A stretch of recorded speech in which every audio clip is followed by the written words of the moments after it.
Ignition sequence start.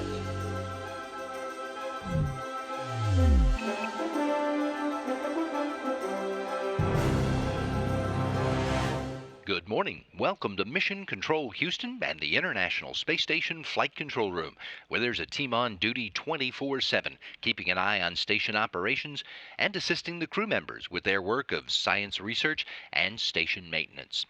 Expedition 62 Commander Oleg Skripochka and flight engineers Drew Morgan and Jessica Meir have spent most of their time this week working on a variety of science experiments, while also getting ready to greet the arrival of a new cargo ship that's due to launch later today. Welcome to Space to Ground. I'm Catherine Clayton.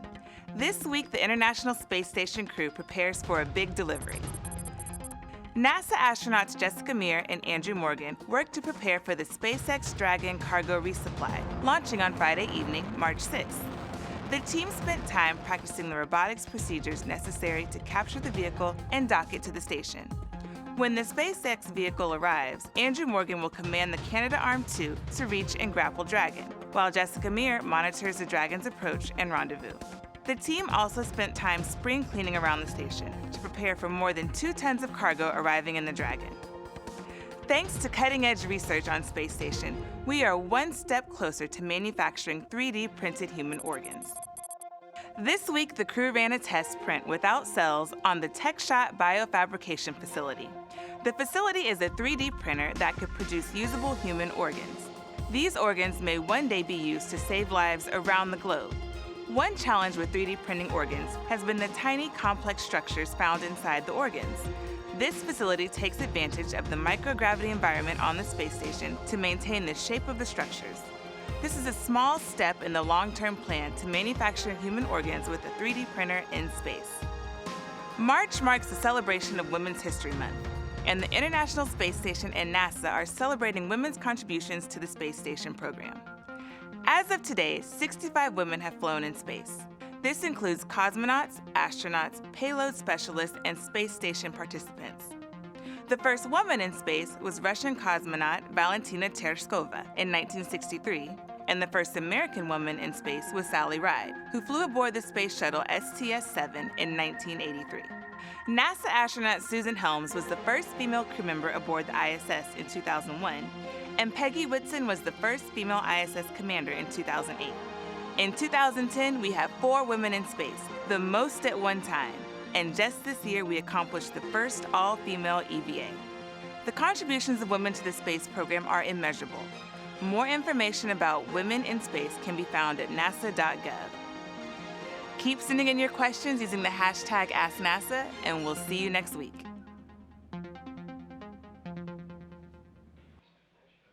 NASA TV and NASA.gov start live coverage of the launch of the new Dragon cargo ship at 10:30 Central Time this evening. Launch is at 10:50, and that'll mean arrival at the station early Monday morning, March 9th, with coverage starting at 3:30 a.m. Houston time. The Dragon cargo ship launching tonight is loaded with supplies for the crew members, plus the materials to support dozens of experiments that'll be done during Expeditions 62 and 63. Now, can you imagine what it must be like for the scientists who spent years of their lives designing and developing an experiment and then having to stand by and watch it blasted off of the planet? Well, in this episode of the new NASA Explorers series, you can watch as a pair of researchers experience the countdown and the launch of their first experiment into space.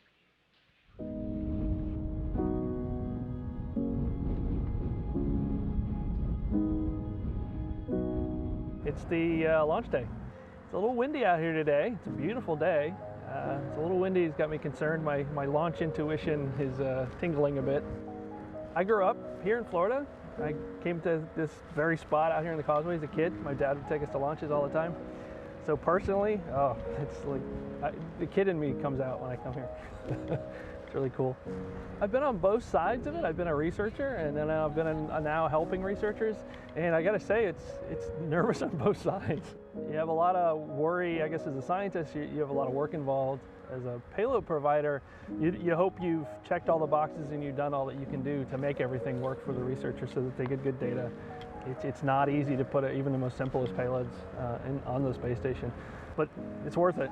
It's worth all the work. I think some of the biggest discoveries we've made and are going to find are up on the space station.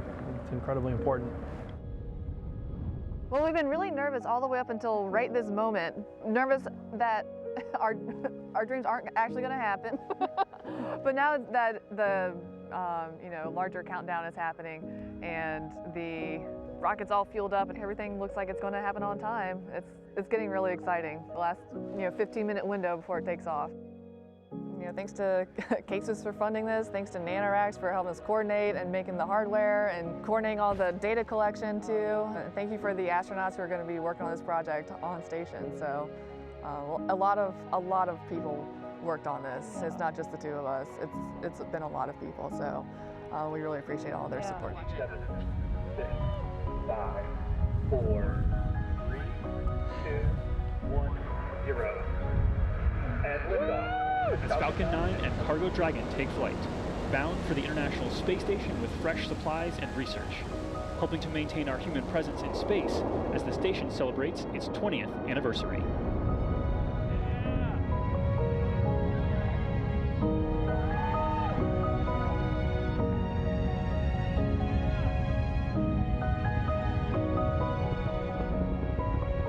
It'd be incredible just to watch it no matter what, but knowing that we have a personal investment in it makes a big difference. Yeah, so it's just knowing that something that we've been working on is on it, and then watching the whole experience makes it just different. It really, I can't find the right words to explain it. Really, Definitely feel like the work leading up to it was worthwhile. yeah, absolutely. And watching it with your best friend, Yeah. and like someone that you've been working with for such a long time, and it's just I think it couldn't get better. That's what I can say. Yeah. Yeah, I didn't want to do it with anyone else. Yeah. That is the exact same sentiment that I have too. So it was really special that we could both be here Yeah. and watch it together.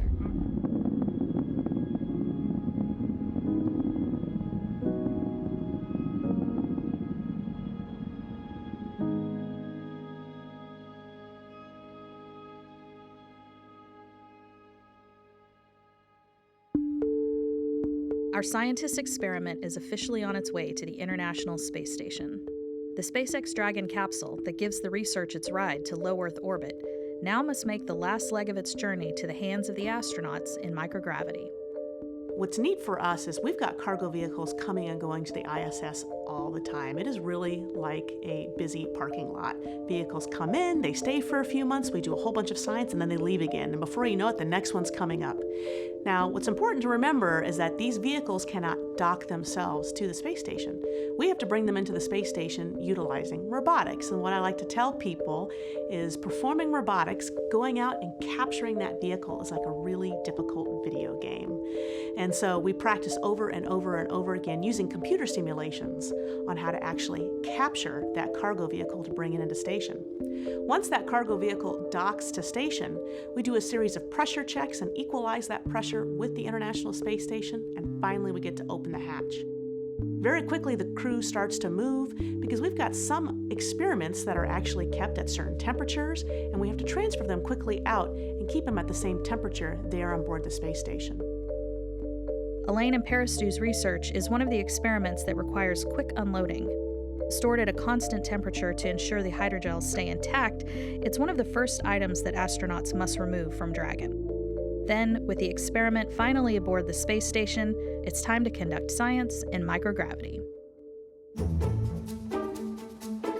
This was fantastic for me. This is what I do. This means a lot to me as a clinician, and so it was really neat to be able to perform that sort of science on station. So station 1002 is loaded.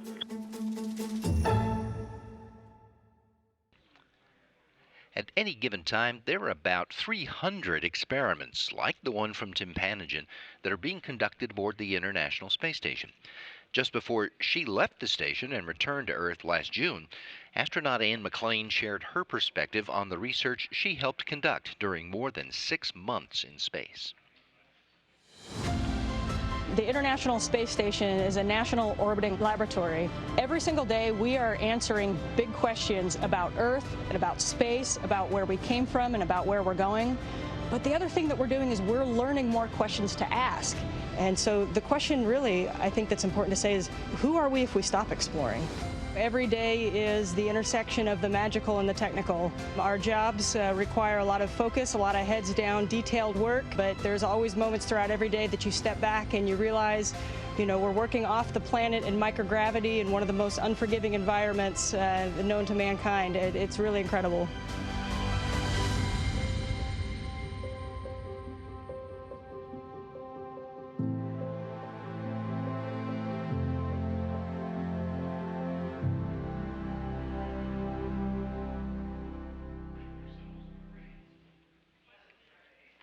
The range of science research being conducted on the International Space Station today is remarkable, and the station program science office would like to see if you can help expand that range.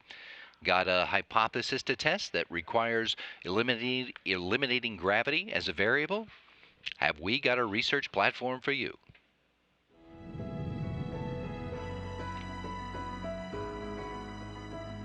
Hi, I'm NASA astronaut Megan MacArthur. Did you know there's a research laboratory in space?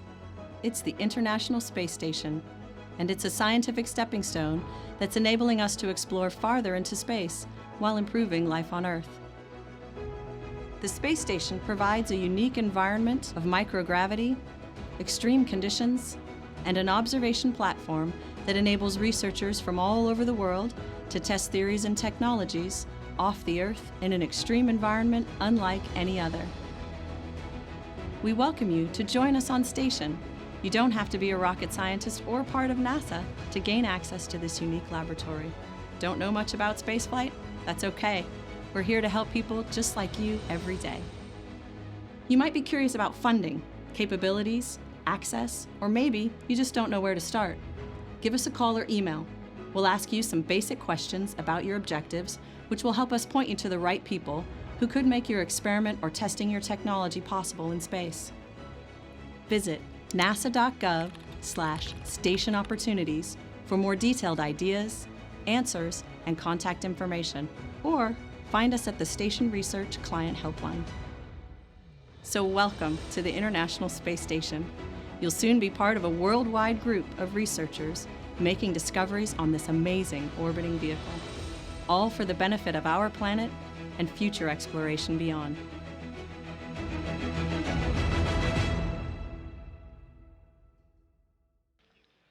There are several studies underway on the International Space Station designed to help get human beings ready for future missions, like Artemis program missions back to the moon, and after that, missions out into the solar system. Scientists are busy exploring ways to provide those astronauts with the nutrition they'll need to stay healthy when the time comes for them to leave the home planet on journeys that will last for years. A successful mission starts with nutrition. Presented by Science at NASA. Centuries ago, large wooden ships explored the seven seas. But often a ship that began its voyage with a crew of hundreds could return with tens. The silent killer? Scurvy. A disease that occurs when there's a lack of vitamin C in the diet.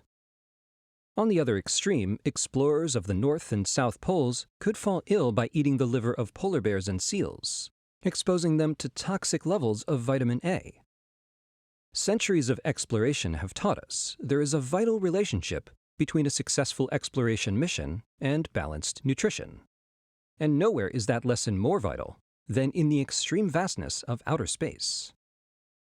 NASA nutritionist and manager for nutritional biochemistry Scott M. Smith, Ph.D. notes, "We're studying nutrition aboard the International Space Station, or ISS, by tracking what astronauts eat and how their body mass and health change over time in microgravity. Menus that lack variety and busy schedules can impact the astronaut's dietary intake, and insufficient intake leads to weight or mass loss, bone and muscle loss, cardiovascular effects, and more. The foods on ISS are all shelf-stable. there is no refrigerator or freezer for food. Right now, we're lucky because we're able to deliver fresh fruits and vegetables to the station. But think about the first human trip to Mars and back, which may take 30 months or more. How do we maintain optimal nutrition for our astronauts over that much time? The challenge is clear. In space, the astronauts' environment impacts their nutritional needs. Astronauts have higher radiation exposure, higher atmospheric levels of carbon dioxide, low humidity, and microgravity, which can all have effects on their health. Having a balanced, nutritious diet is important to help counteract spaceflight effects on the body.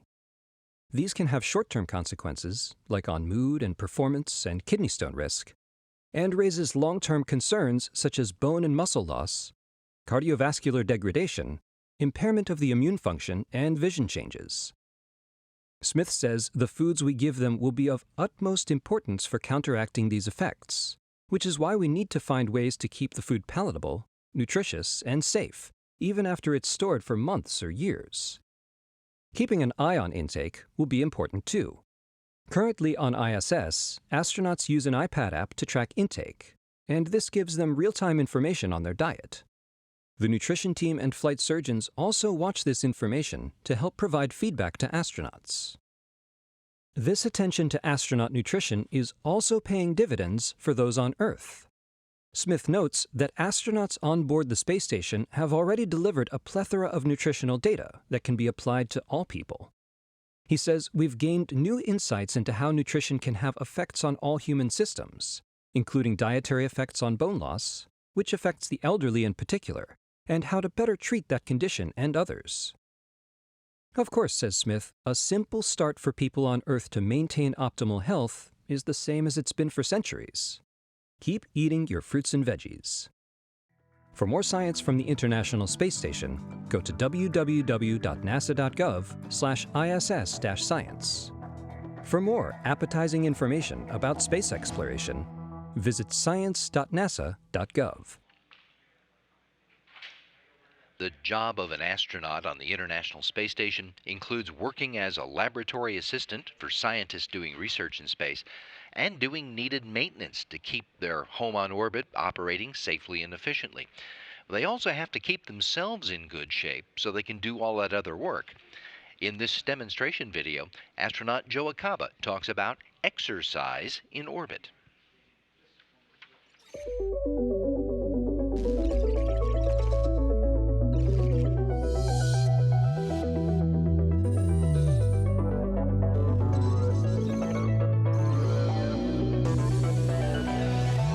Hey there, my name is Joe Acaba, and I'm living and working on the International Space Station as part of Expedition 53. One of the best parts about living on the space station is being able to float. Just like you walk from place to place throughout your day, we float from place to place throughout our day. However, we have learned that the same thing that allows us to float, microgravity, is hard on our bodies over time.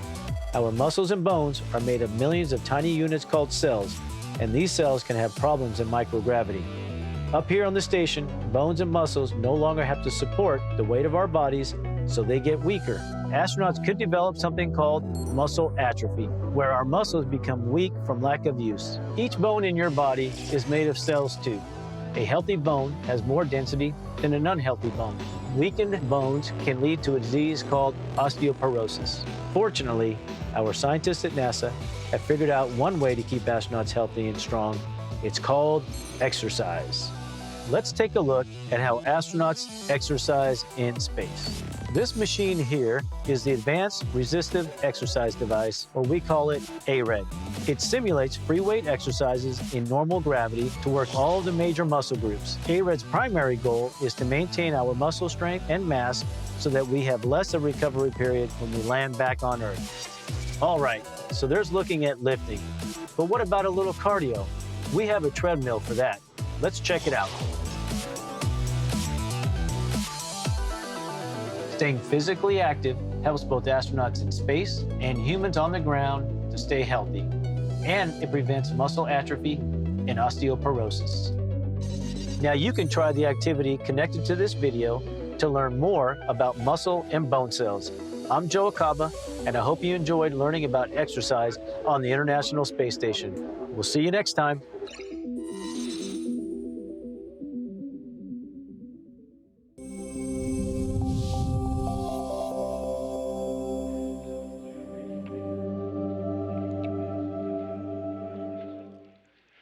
NASA astronaut Drew Morgan is now about 6 weeks away from finishing his first spaceflight.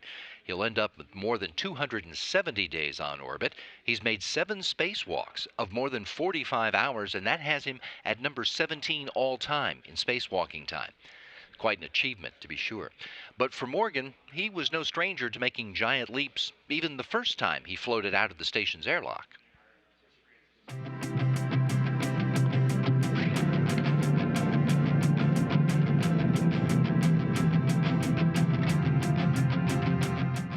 I think I often describe myself as a soldier, a physician, and an astronaut. The pursuit of those happened in that order.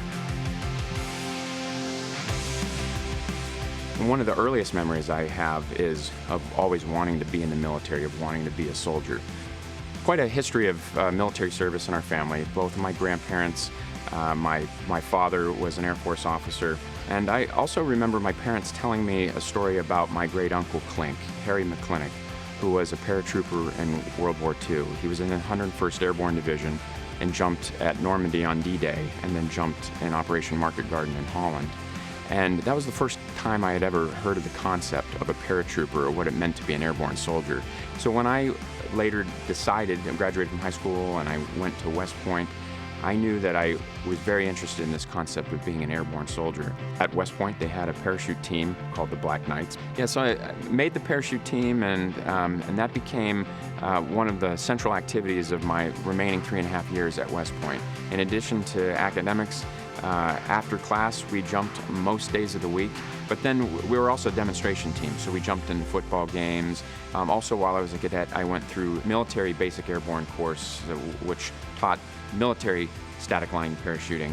Specifically the parachute aspect of it, if I go back to the time when I was a cadet, my teammates that I was selected with became my best friends in the world and continue to be to this day. And that camaraderie that we had and that dependency we had on each other, making sure that we were skilled in the aircraft, skilled in the air, our lives depended on each other to do safety checks of each other, that type of camaraderie is something that I feel now in the astronaut corps with my astronaut colleagues as well. I think about how 20 years ago I was developing those skills at an early age and didn't even know it.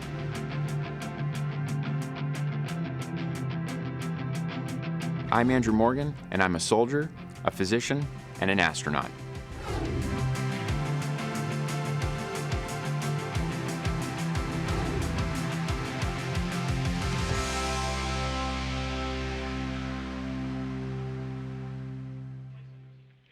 Now, most of the astronauts who've spent time on the International Space Station, or those who've seen Earth from hundreds of miles up, even for only a short time, say that the experience of looking down on their home planet has changed their perspective on a lot of things.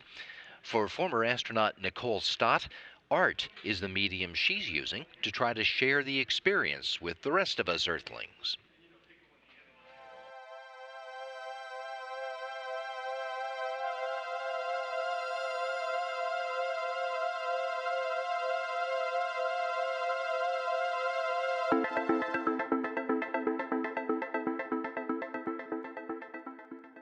The first time I saw Earth from space was on the space shuttle. My first flight, I flew to the station on the Space Shuttle Discovery, and I do not remember if we were over land or water or night or day. I just remember being impacted by the view. Like not believing, first of all, not believing that I'm floating in this place that I was in. You know, that was kind of amazing enough on its own. And then to be able to put my face in that window and see home below was awesome.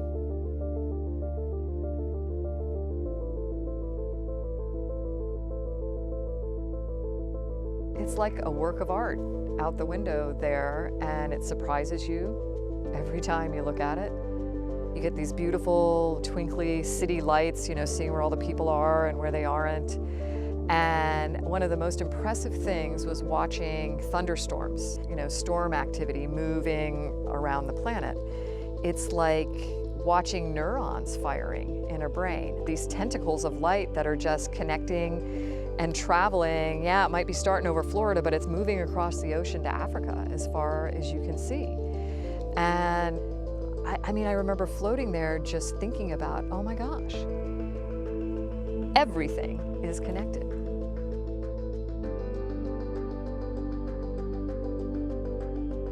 And if you get it dark in the station, all the colors and the light come out in that depth of space as well. And it's kind of that, I don't really know what infinity is, but maybe that's what infinity is. And just like the clarity of looking at the Earth and the colors glowing there, you get that same clarity in this blackest black I've ever seen. And it feels like you could reach in and like the stars have distance between them. When you're in that place, 250 miles is really not that far in the grand scheme of things, but it seems far when you're in space on the space station or on the space shuttle. I think the perspective is one of like a reality check of seeing this thing you thought you knew from being right down in it, on it, in a whole new way, and realizing that, oh my gosh, that is a planet, and I am farther away from it than I ever likely will be, and I feel like more a part of everyone, everything that's down there than I had when I was right in the middle of it.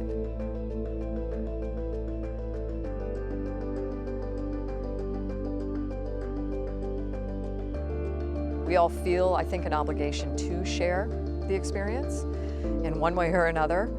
For me, that's been art. I've tried to use the paintings that I create on my own, the work that I'm doing with other people artistically to share that message. And if I think about my own artwork, whether people like my art or not, really is not all that important to me, but I want to reach audiences that might not even know we have a space station, might not know that for almost 20 years, we have been living peacefully, successfully in space on this mechanically created life support system with people from 15 different countries doing work that is all about improving life on Earth.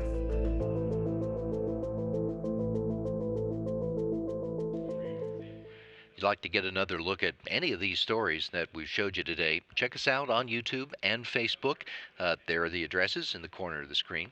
Be sure to look around, too, because there's lots of cool stuff to find about NASA and America's human spaceflight program. And if you're out on the internet anyway, check out Houston We Have a Podcast, where we talk to folks about their work in all aspects of space exploration. The new episodes post on Fridays, and today we talk with International Space Station Chief Scientist Kurt Costello with a fun update on some of the cool new experiments underway on orbit. Go to nasa.gov/podcasts for today's episode and all the previous episodes, and the full library of all the NASA podcasts, which you can also listen to on Apple Podcasts, Google Podcasts, and SoundCloud. And special for today, 12:30 Central Time, a live podcast episode on NASA television with video. We'll be answering questions about astronaut applications. The window for that is open right now at usajobs.gov. This is Mission Control, Houston.